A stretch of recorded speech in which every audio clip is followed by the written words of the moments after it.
이건 이제 당신들 손에 넘겨야 할 때가 된 것 같네요. 신라주조 임시회장의 장미애가 올랐습니다. 그녀는 오랜 세월 숨겨온 한 장의 문서를 꺼내 들고 마침내 독수리술도가의 문을 두드립니다. 장미애의 선택은 독수리술도가의 운명을 어떻게 바꿀까요? 한편 독고탁의 해임이 전격 결정된 날, 신라주조는 흔들리기 시작했습니다. 독고탁 해임의 주가는 곤두박질 쳤고 현장은 혼란 그 자체였습니다. 누구도 이 위기를 어떻게 돌파할지 감을 잡지 못하던 그때 장미애가 임시회장직에 선출됐습니다. 묵묵히 책임을 떠안은 그녀는 아무도 모르게 서랍을 열고 오랫동안 꺼내지 않았던 한 장의 서류를 조심스럽게 꺼냅니다. 그 서류에는 과연 어떤 비밀이 담겨 있었을까요? 같은 시각 마광숙과 결혼을 앞두고 프로포즈를 준비 중이던 한동석은 예상치 못한 타이밍에 이 소식을 전해 듣고 가슴 깊은 곳에서 묵직한 책임감이 올라옵니다. 이젠 내가 나설 때가 왔군. 그는 마치 독수리 오영재의 큰형처럼 모든 가족 앞에 정면으로 나서게 되는데요. 한동석의 통큰 반격에 장미애는 그동안 꽁꽁 숨겨둔 마지막 서류마저 건넵니다. 과연 그가 던진 마지막 카드는 무엇이었을까요? 그리고 이어진 한동석의 통큰 제안은 독수리술도가의 운명을 완전히 뒤바꿔 놓습니다. 그 중심에서 더 깊어진 마광숙과 한동석의 사랑, 위기 속에서도 단단해지는 이들의 이야기가 시작됩니다. 막걸리 한 잔을 닮은 인생처럼 쓴맛 끝에 드디어 단맛이 찾아올 수 있을까요? 지금 구독과 좋아요로 응원해주세요. 신라주조 임시회장 장미애.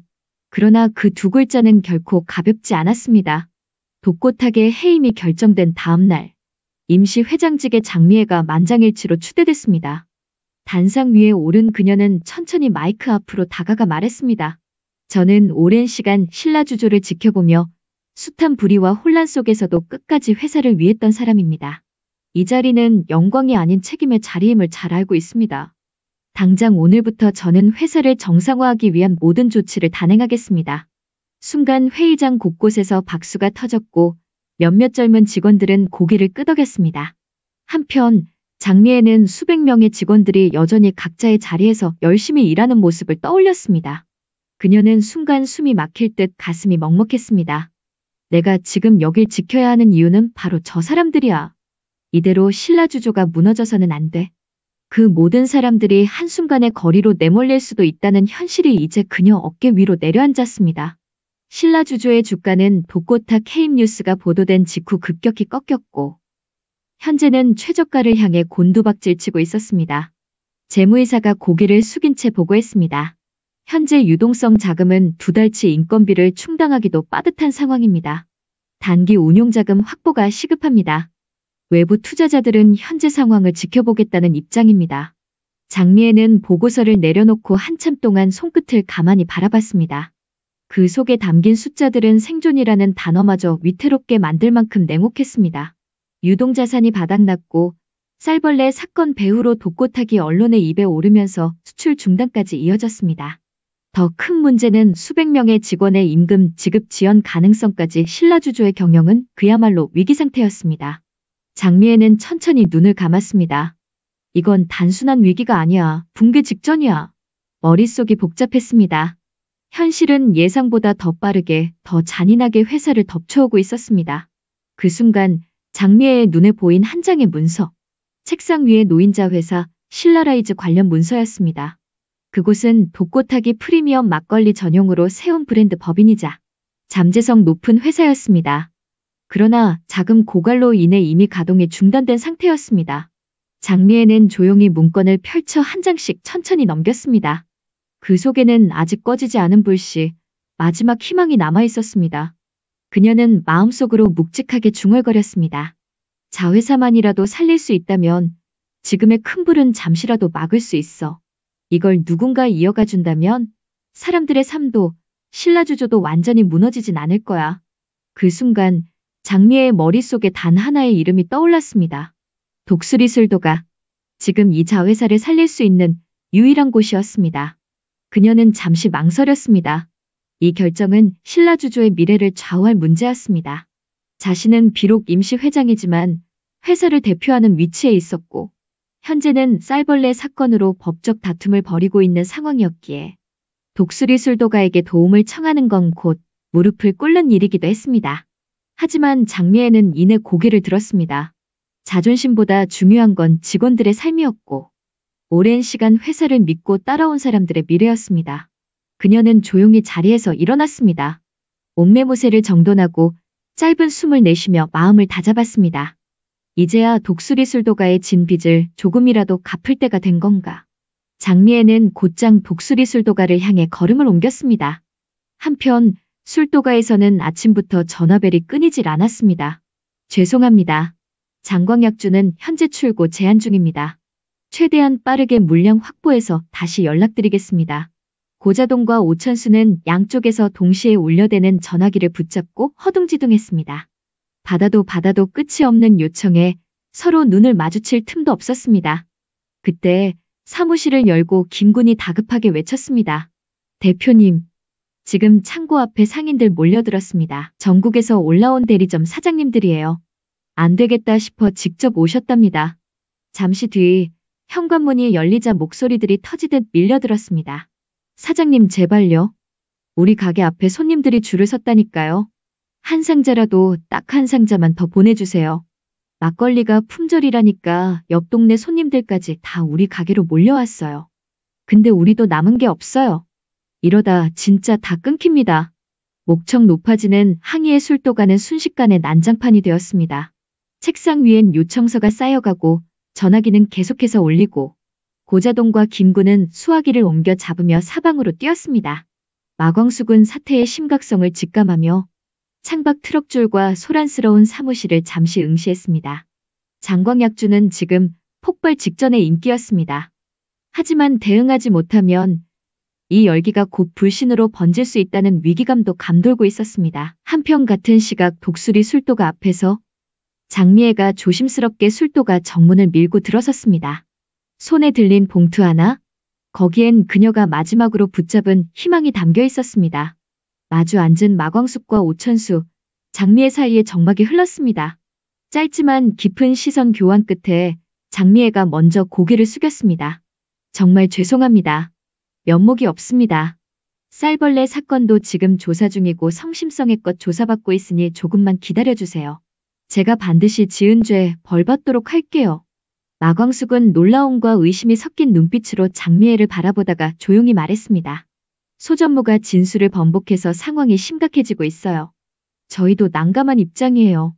장미애는 억지로 웃어 보이다가 이내 표정을 거두고 말을 이었습니다.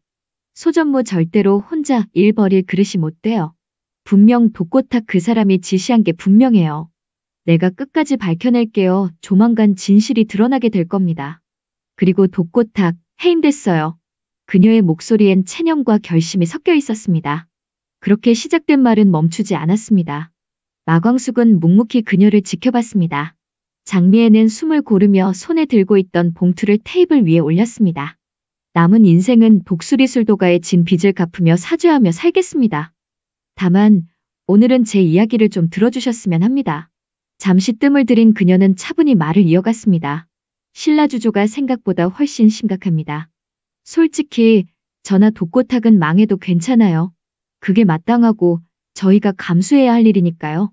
그런데 장미애는 눈을 천천히 감았다가 떴습니다.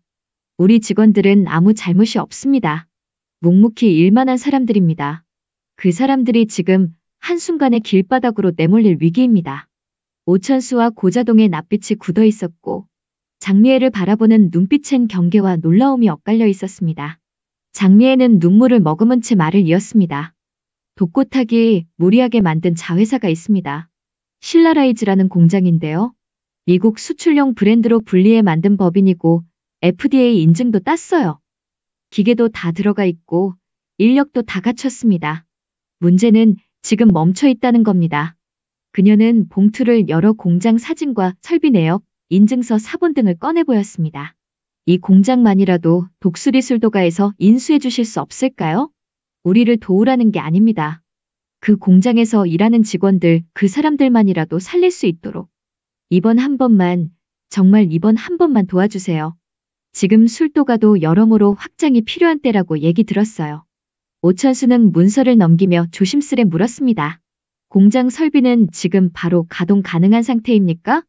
그럼요. 라인도 다 구축돼 있고 설비 유지도 해오고 있어요. 지금 인수만 결정되면 바로 시동 걸 수 있습니다. 고자동이 마광숙을 향해 말했습니다. 지금 우리가 확장을 고민하긴 해야 하는 시점이긴 합니다. 국내 유통도 밀리고 있고 수출 요청도 폭주하는 중이잖아요. 오천수도 고개를 끄덕였습니다. 예, 맞습니다. 사실 장광약주 생산을 분산할 공장이 필요한 건 사실입니다. 문제는 돈입니다. 인수 자체도 큰 돈이고 인건비랑 물류 시스템 새로 짜야 합니다. 마광숙은 말없이 문서를 바라보다가 조용히 말했습니다. 사람을 살리는 일은 쉬운 결정이 아닙니다. 감정이 아니라 판단으로 움직여야 하니까요. 그녀는 장미애를 정면으로 바라보며 말을 이었습니다. 이 공장이 말씀하신 대로라면 고려해보겠습니다. 검토해볼게요. 하지만 확정할 순 없어요. 저희도 아직 신생이라 자금 확보도 생각해봐야 해서요. 장미애는 고개를 깊이 숙였습니다. 마광숙은 아무 말 없이 창밖을 바라봤습니다. 그녀의 눈빛은 다시 단단해졌고 결정의 순간은 곧 다가오고 있었습니다. 한편 LX 호텔 회장실에서 한동석은 하루 종일 고개를 감싸쥐었습니다. 수많은 회의와 결제를 단번에 해치우던 그답지 않게 오늘은 서류 한 장 제대로 들여다보지 못하고 있었습니다. 바로 프로포즈 때문이었습니다. 그 흔한 한 단어가 이렇게 무겁게 다가온 적이 있었을까요? 회장님, 괜찮으세요? 비서가 조심스럽게 다가와 물었습니다. 아, 그냥 생각 좀 하느라. 한동석은 입을 삐죽 내밀며 중얼거렸습니다. 그나저나 다들 프로포즈는 어떻게 했어? 요즘에도 케이크에 반지 넣고 그럴까? 비서는 눈을 동그랗게 떴다가 금세 웃음을 터뜨렸습니다. 회장님, 요즘 시대가 어느 시대인데 케이크 안에 반지를 넣나요? 한동석은 주변을 둘러보며 자신의 얘기가 아니라는 듯 당황스럽게 손을 내저었습니다. 하지만 한동석을 바라보는 비서의 눈빛 속엔 흐뭇함이 가득했습니다. 한동석은 속으로 끙끙 앓았습니다. 평생을 전략과 분석으로 살아온 한동석이지만 이 감정만큼은 공식대로 풀 수가 없었습니다. 광숙 씨가 싫어할 만한 건 절대 하고 싶지 않아. 너무 유치해도 안 되고 너무 거창해서 부담스러워도 안 돼. 그런데 진심은 꼭 전하고 싶어. 결국 그는 핸드폰을 꺼내 들었습니다. 오천수. 최근 가장 따뜻하게 결혼한 남자이자 게다가 마광숙과는 누구보다 가까운 사람이었습니다. 이럴 땐 조언을 구하는 게 맞았습니다. 그는 전화를 눌렀습니다. 천수 후배, 나야. 선배님? 무슨 일이세요? 한동석은 잠시 머뭇거리다가 솔직하게 말했습니다.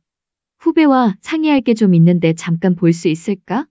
얼마 후 LX 호텔 회장실에 오천수가 찾아왔습니다. 오천수는 숨을 약간 몰아쉬며 밝은 얼굴로 인사했습니다.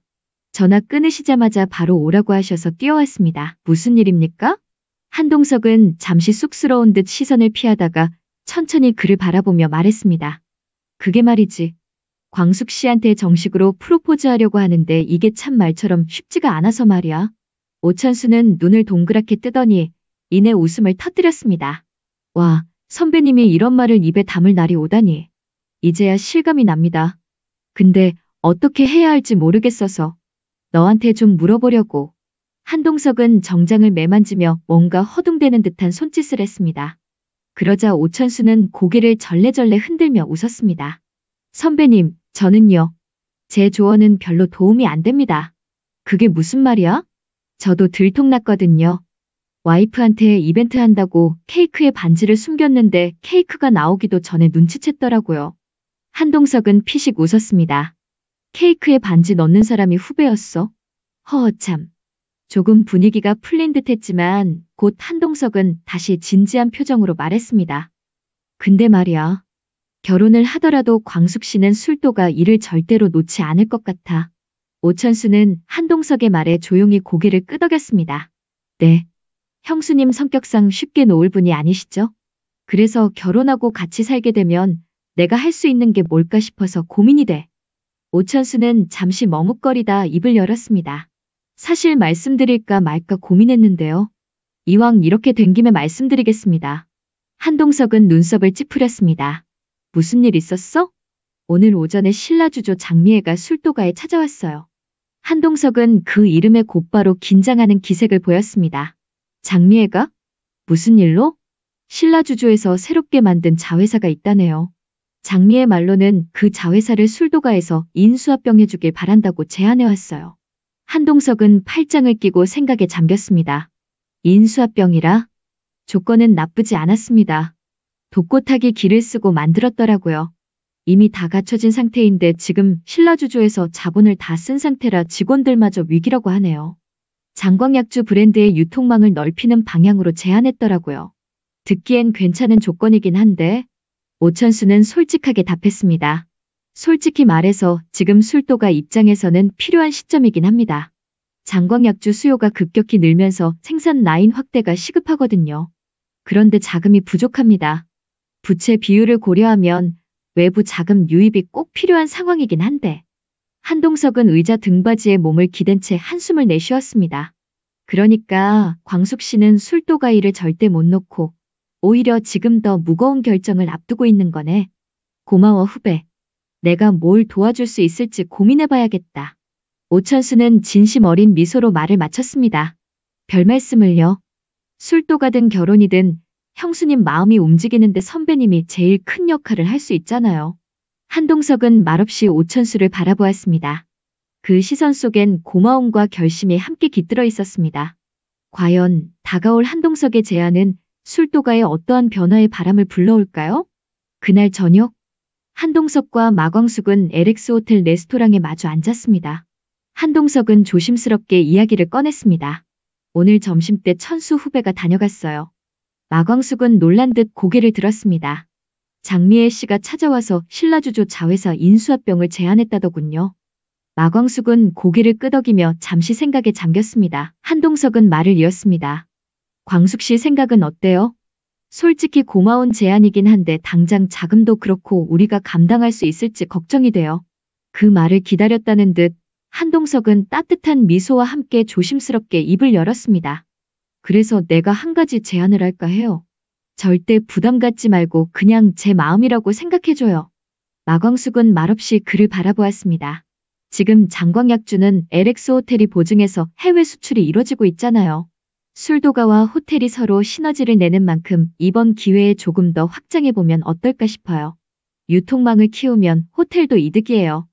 더 많은 물량이 확보되면 다양한 라인업으로 구성할 수 있고 호텔 매출도 늘고요. 단순히 광숙 씨를 위한 투자가 아니라 저도 회사를 위한 투자라고 생각해줘요. 마광숙은 놀란 눈으로 한동석을 바라봤습니다.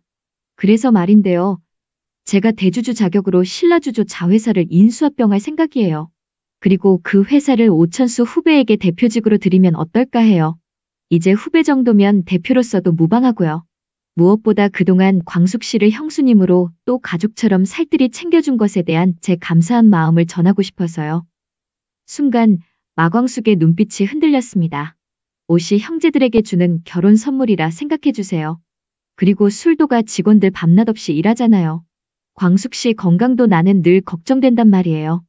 이번 기회에 생산 라인을 늘려서 사람 좀 더 쓰고 그분들 숨 좀 쉬게 해드리고 싶어요. 물론 전통 방식은 고집하되 자동화할 수 있는 부분은 그렇게 해보자고요. 그의 말에는 단순한 사업 확장이 아닌 오랜 시간 곁에서 술도가를 지켜봐온 진심이 담겨 있었습니다. 마광숙은 한참 말을 잇지 못하다가 이내 조용히 고개를 끄덕였습니다. 너무 고마운 말씀이에요. 천수 도련님만 괜찮으시다면 그렇게 되면 저도 정말 좋겠어요.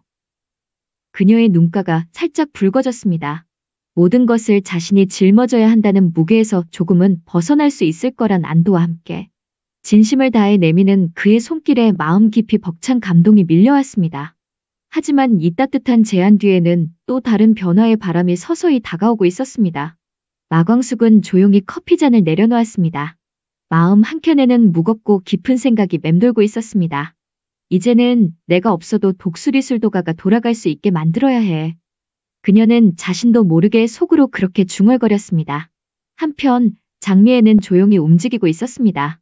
독고타기 끝까지 부인하고 있는 쌀벌레 조작 사건. 그 배우가 누구인지 그녀는 누구보다 잘 알고 있었습니다. 내가 누구랑 살았는지 내가 더 잘 알아. 배우자로서 수십 년을 함께 살아온 세월을 무시할 수 없었습니다. 장미애는 가장 가까이에서 독고타게 만행을 낱낱이 증거로 남겨두었습니다. 독고탁은 항상 조심스러운 척했지만 위기에 몰리면 본색을 드러내는 사람이었습니다. 그날 장미애는 조용히 소전무를 만났습니다. 두 사람은 묵직한 침묵 속에서 마주 앉았습니다. 장미애는 가방에서 서류 하나를 꺼내 탁자 위에 올려두었습니다. 흑백 복사된 CCTV 캡처 화면, 이메일 전송 내역 그리고 무엇보다도 소전무의 계좌로 입금된 일회성 거래 금액이 기록된 내역이 명확하게 담긴 문서였습니다. 소전무는 그 서류를 보는 순간 몸을 움찔했습니다. 장미애는 가만히 그를 바라보다가 입을 열었습니다. 소전무, 그 사람 절대 자네 안 지켜. 그 사람은 자기 하나 빠져나가면 남은 사람 다 잘라내는 사람이야. 소전무는 당황한 기색을 감추려 애썼지만 손끝이 떨리고 있었습니다. 장미애는 낮은 목소리로 말을 이었습니다. 지금 진술을 번복하고 자네가 한 일이라고 인정하지 않으면 그 사람은 소전무가 단독으로 꾸민 일이라며 다 자네한테 뒤집어 씌울 거야. 그 사람은 어떻게 해서든 빠져나갈 구멍을 만든다고. 회장직에서 해임됐고 이제 그 사람 눈에 뵈는 게 없을 거야. 그러니까 소전무도 이제 정신 차리고 사실대로 말하고 죗값 치러. 남은 가족들을 생각해서라도 부끄럽지 않은 아버지가 되어야 하지 않겠어? 장미애는 더 이상 감정에 흔들리지 않았습니다. 지금 이 자리는 협박도 회유도 아니었습니다. 살 길을 알려주는 마지막 통보에 가까웠습니다. 소전무는 입술을 깨물었습니다. 지금이라도 독고탁과의 연결고리를 끊지 않으면 자신이 쓰레기통에 버려질 거라는 걸 이제는 부정할 수 없었습니다. 소전무는 홀로 남은 자리에서 흔들리는 손으로 서류를 다시 펼쳐들었습니다. 그의 눈빛에 두려움이 번졌습니다. 그리고 흔들리는 충성심이 조용히 금이 가고 있었습니다. 한편 장미애는 한동석의 자회사 인수합병 제안을 듣자마자 망설임 없이 LX 호텔을 찾았습니다. 하지만 그녀가 곧 꺼내들 진실이 거대한 폭풍의 서막이 되리라고 과연 누가 상상이나 했을까요? 장미애는 조용히 손에 쥔 봉투를 내려다보았습니다. 그 안에는 독고탁이 저지른 모든 만행이 담겨 있었습니다. 조작된 계약서, 위조된 성분 분석표, 소전무와 주고받은 통화 녹취 일부, 이제는 빼도 박도 못할 증거였습니다. 자신감으로 버티던 독고탁의 껍질은 서서히 금이 가고 있었습니다. 장미애가 조용히 던진 한 봉투. 그 안에 담긴 진실은 단순한 증거를 넘어 독고탁의 마지막 자존심을 정조준하고 있었습니다. 그녀는 조심스레 LX 호텔 회장실 문을 열고 들어갔습니다. 한동석은 미리 연락을 받고 기다리고 있었고 장미애는 고개를 숙이며 자리에 앉았습니다. 정말 감사합니다. 자회사를 받아들여 주셔서 그 마음 절대 잊지 않겠습니다. 그녀는 한동안 말을 잇지 못하다가 이내 품속에서 꺼낸 봉투를 조용히 책상 위에 올려놓았습니다. 이건 자회사 인수에 대한 감사의 표시이자 제가 술도가 식구들에게 직접 건네지 못한 용기의 대신입니다. 한동석은 조심스럽게 봉투를 열었습니다. 안에 담긴 문건과 자료를 보는 순간 그는 숨을 삼키며 얼굴을 굳혔습니다. 이건 독고탁 회장에 대한 만행이 담긴 자료들이에요. 비자금만 100억이 넘어요. 그리고 수십 년이 흘렀지만 독수리술도가 자금을 횡령한 증거예요. 이제 이걸 밝힐 때가 된 것 같네요. 이 사람이 무슨 짓을 해왔는지 누군가는 끝을 내야 한다고 생각했어요. 더 이상 이대로 묵인할 수는 없었거든요. 그녀의 말엔 오랜 결심과 체념 그리고 미안함이 담겨 있었습니다. 술도가 식구들에게 제가 직접 말하긴 어렵더군요. 그래서 이렇게 부탁드리는 거예요. 대신 이걸 경찰에 넘겨주세요. 그렇게 건네받은 증거물은 곧바로 경찰에 전달되었습니다. 경찰은 자료를 확인한 뒤 지체 없이 수사에 착수했고 독고탁은 전격 소환됐습니다. 그리고 며칠 뒤 독고탁은 검찰로 송치되었습니다. 수사팀은 강도 높은 조사를 예고했고 이미 확보된 증거만으로도 구속영장을 청구하기에 충분했습니다. 거짓된 권력 뒤에 숨었던 독고탁은 침묵을 선택한 채 조사실로 들어섰습니다. 과연 독고탁은 이 폭풍을 견뎌낼 수 있을까요? 그리고 그의 침묵은 어디까지 이어질 수 있을까요? 독수리 술도가를 반드시 공중분해시키겠다며 이를 갈던 독고탁의 결심은 과연 이대로 무너지고 마는 걸까요? 오늘 이야기는 여기까지입니다. 구독과 좋아요는 제가 다음 이야기를 들려드리는데 큰 힘이 됩니다. 혹시 다음 스토리를 예상하신다면 댓글로 알려주세요. 오늘도 함께 해주셔서 진심으로 고맙습니다.